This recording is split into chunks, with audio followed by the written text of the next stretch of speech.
Komisi 2 Dewan Perwakilan Rakyat Daerah DPRD Provinsi Gorontalo menggelar rapat dengar pendapat bersama Dinas Lingkungan Hidup dan Kehutanan DLHK Provinsi Gorontalo.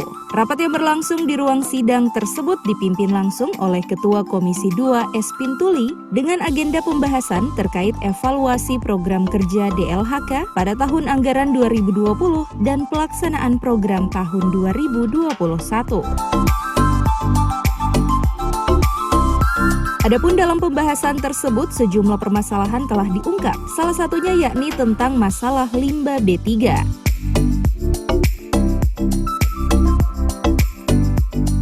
Saat diwawancarai usai pelaksanaan rapat, anggota Komisi 2 Fadli Hasan menjelaskan, di masa pandemi COVID-19, produksi limbah B3 banyak terdapat di rumah sakit dan perlu penanganan khusus.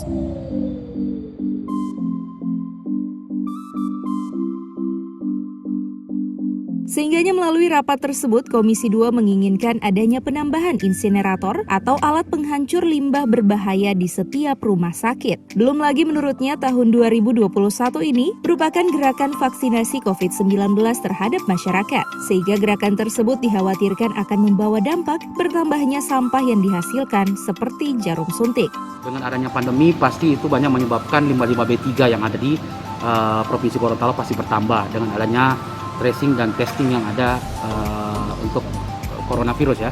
Nah, kita berharap penanganan limbah ini selama ini kan kita dengar tadi di pihak ketiga kan dan sebagian besar menggunakan insinerator yang ada di rumah sakit oleh Sabu. Nah, kita berharap ke depan ada penambahan insinerator untuk bagaimana limbah B3 ini tidak menjadi masalah serius di kemudian hari.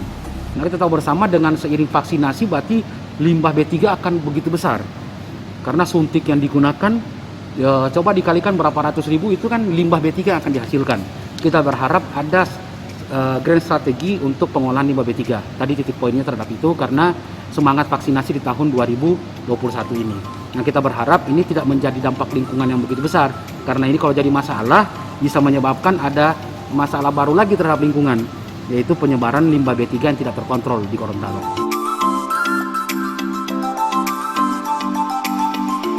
Sebelumnya dalam rapat tersebut, Dinas Lingkungan Hidup dan Kehutanan Provinsi Gorontalo menyebut belum memiliki armada pengangkut sampah, sehingga untuk penanganan masalah sampah, pihak DLHK hanya dibantu oleh Dinas Lingkungan Hidup Kabupaten dan Kota Gorontalo.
Tim Liputan Advertorial Mimosa TV.